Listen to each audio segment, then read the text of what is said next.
नमस्कार साथियों। तो आज है 20 मई 2026।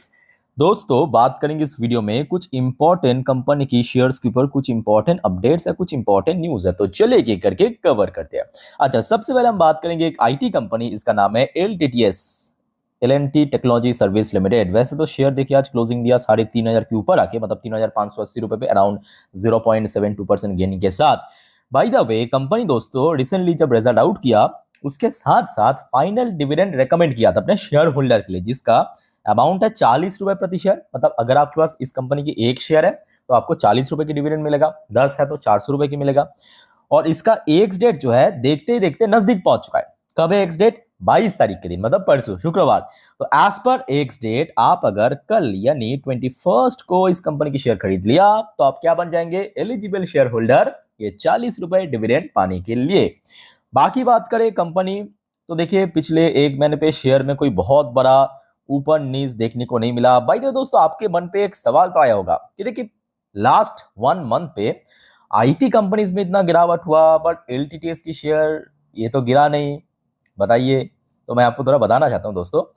एलटीटीएस जो है ना, देखिए लार्सन एंड टुब्रो ग्रुप की दो आईटी कंपनी आपको दिख जाएगा।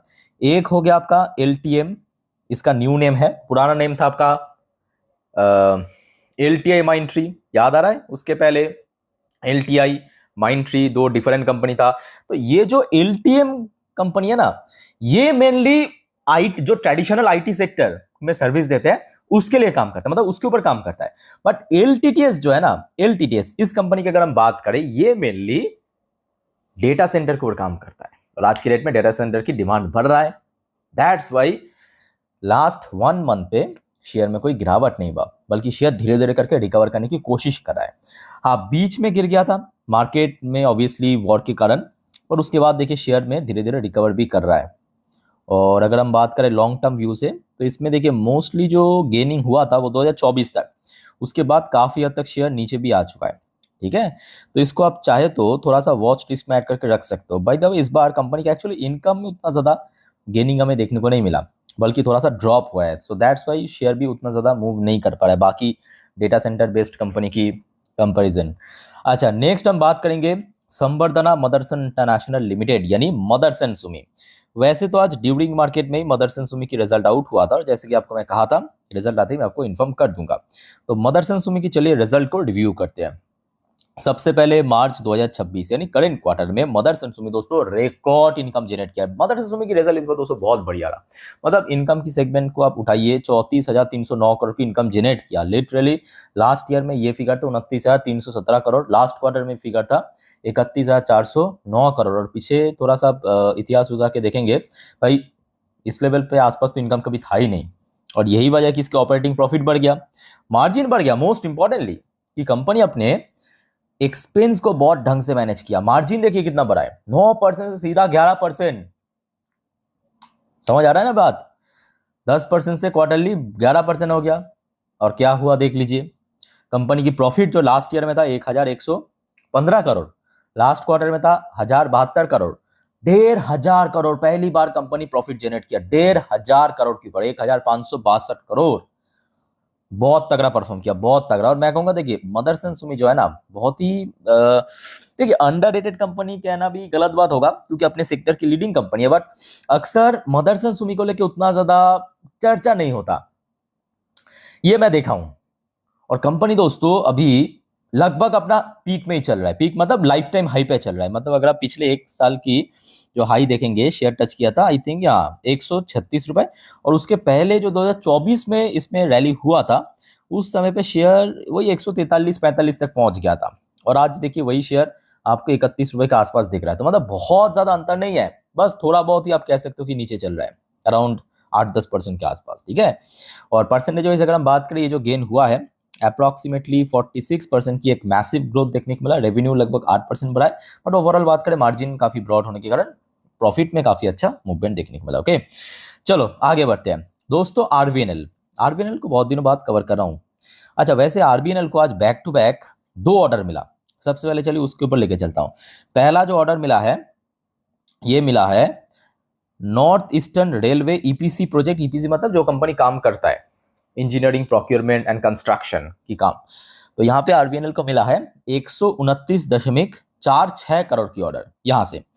दूसरा, ये भी आज रात की खबर है, आरबीएनएल को मिला है 164 करोड़ की ऑर्डर, और ये मिला है ईस्ट कोस्ट रेलवे प्रोजेक्ट की तरफ से।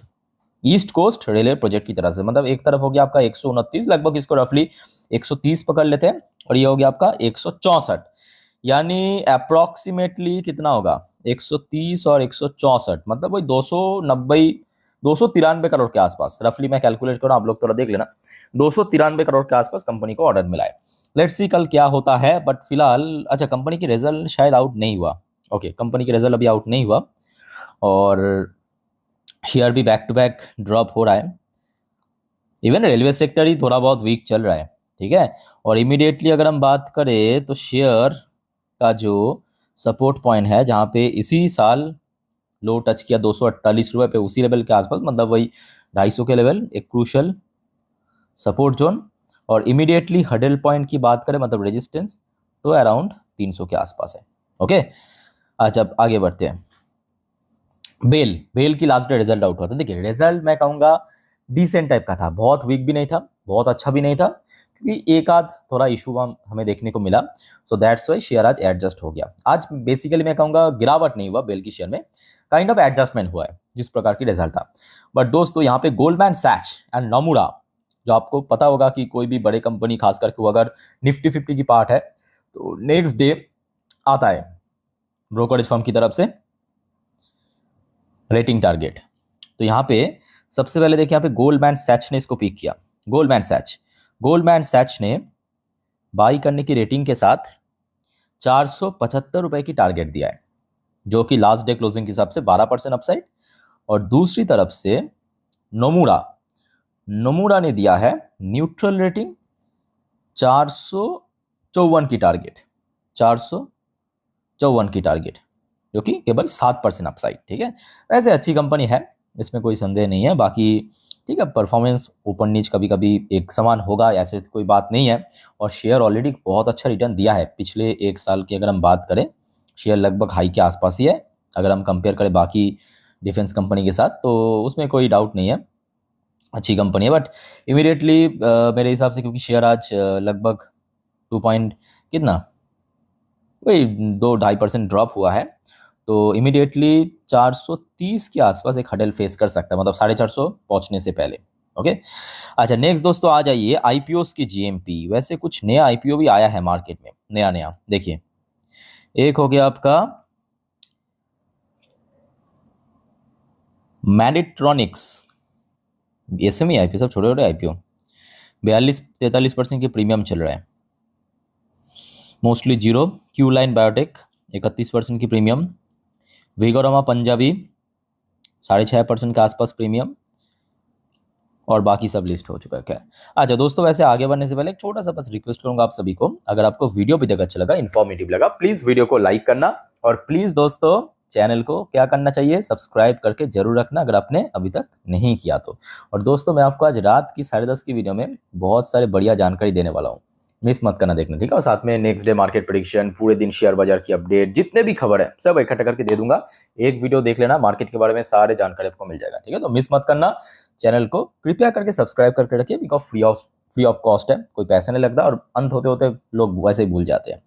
अच्छा अब आ जाइए, बात करेंगे ओला इलेक्ट्रिक मोबिलिटी, जो कि एक लॉस मेकिंग कंपनी, और जब से इसका आईपीओ आया था तब से ही मैं आपको बार बार अलर्ट कर रहा हूँ कि भाई इस टाइप की कंपनी में कभी पॉपुलैरिटी के बेस पे जाना नहीं चाहिए। सबसे पहली बात, कंपनी देखिए निवेशक को कितना कमा के देगा नहीं देगा, मतलब कितना रिटर्न्स देगा, वो बात की बात है। सबसे पहली बात कि कंपनी खुद कितना कमा पा रहा है, ये इंपॉर्टेंट है जानना, है ना। अब देखिए आज ओला इलेक्ट्रिक की रिजल्ट आउट हुआ।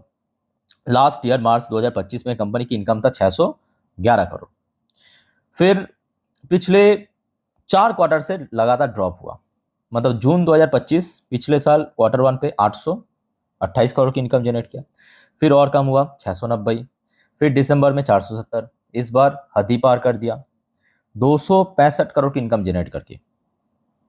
क्वार्टरली भी डिक्लाइन, ईयरली भी डिक्लाइन। और ऑपरेशनल प्रॉफिट मार्जिन की बात करें, जो लास्ट ईयर में था -114%, इस बार इंप्रूव किया है, बट कोई फायदा नहीं है, क्योंकि इनकम ही इतना ज़्यादा गिर गया ना, कोई फायदा नहीं है। ठीक है, आप कह सकते हो कि यहाँ पे आपकी जो लॉस है वो भी कम हुआ, बट अल्टीमेटली इनकम तो कम हुआ ना। तो यहाँ पे इस टाइप की कंपनी, मतलब आजकल मैं देख रहा हूँ कि देखिए इस प्रकार की जो स्टार्टअप कंपनी में मेन स्ट्रगल कहाँ पे हो रहा है पता है? ये जो स्टार्टअप कंपनी अपने इनकम को बढ़ाने के लिए बहुत ज़्यादा एक्सपेंस यूज़ कर रहा है, ठीक है। तो अब देखिए इनकम तो बढ़ रहा है और उसके साथ साथ ताल मिला के एक्सपेंस भी बढ़ रहा है। अगर इनकम उतना बढ़ा नहीं रहा है तो ठीक है, लॉस उतना नहीं हो रहा है, बट कोई फायदा नहीं हो रहा है। तो मतलब आप इधर जाओ तो इधर हो जाए खराब हो जाएगा, उधर जाओ तो ये खराब हो जाएगा। समझ आ रहा है ना मेरी बात? अब देखिए लॉस घटा है, 870 करोड़ से 500 करोड़ की नुकसान हुआ, दूसरी तरफ क्वार्टरली बढ़ गया, ऊपर से इनकम इतना घट गया, ठीक है। सो अल्टीमेटली वही बात है घूम फिरा के कि कभी भी देखिए हाइप के पीछे मत भागना। लोग गलती यही करते हैं, मैं देखता हूँ अक्सर। अच्छा अब चलिए नेक्स्ट टॉपिक पे चलते हैं। केन्स टेक्नोलॉजी, बहुत ज़्यादा चर्चा हो रहा था इस बारे में कि सर केन्स में क्या करें। केन्स की शेयर 52x लो पे चल रहा है। बात तो सही है। देखिए सबसे पहली बात, केन्स की इस बार रिजल्ट ऑनेस्टली से मैं कह रहा हूँ अच्छा नहीं था। मतलब ठीक है, मतलब यहाँ पे दो इशू। एक तो ठीक है, इनकम कंपनी की ग्रोथ रखा है कंपनी, बट मार्जिन ड्रॉप होने के कारण इसकी प्रॉफिट गिर गया, अर्निंग पर शेयर गिर गया। तो ओवरऑल बात करें परफॉर्मेंस वीक था, ये एक बहुत बड़ी इशू है। दूसरा जो इशू है इस बार जो कंपनी की मतलब ग्रोथ गाइडेंस था, हर एक कंपनी की रिजल्ट आउट करने के पहले या कोई फाइनेंशियल ईयर शुरू करने से पहले एक ग्रोथ गाइडेंस देते हैं कंपनी मैनेजमेंट की तरफ से।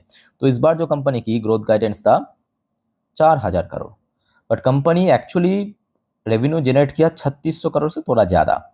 तो ये जो गैप क्रिएट हुआ ना, ये एक्चुअली इन्वेस्टर्स की सेंटिमेंट को हर्ट किया है कि भाई कंपनी एक कमिटमेंट किया है उसके हिसाब से काम नहीं कर पा रहा, ऊपर से एक्स्ट्रा करके ऐड कर लीजिए एलेरा, ऐसे बहुत सारे कंपनी जो है ब्रोकरेज फर्म, इन्होंने जो पहले रेटिंग टारगेट दिया था उसको कट कर दिया। जैसे एलेरा ने पहले बाई करने की रेटिंग दिया, आज एक्यूमुलेट करने की रेटिंग दिया, टारगेट प्राइस पे भी कटौती कर दिया, और ये फैक्ट है। सो देखिए कंपनी की बिजनेस खराब नहीं है, कंपनी जिस फील्ड के है कंपनियां, मतलब जिस सेक्टर की कंपनी उसमें भी ग्रोथ है, बट मेरे हिसाब से यहाँ पे लॉन्ग टर्म इन्वेस्टर्स को स्टे करना चाहिए।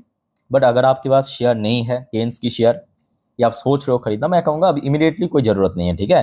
पहले 2-4 लेवल को ब्रेक करके ऊपर आने दीजिए, एक आध क्वार्टर बेटर होने दीजिए, उसके बाद डिसाइड करना।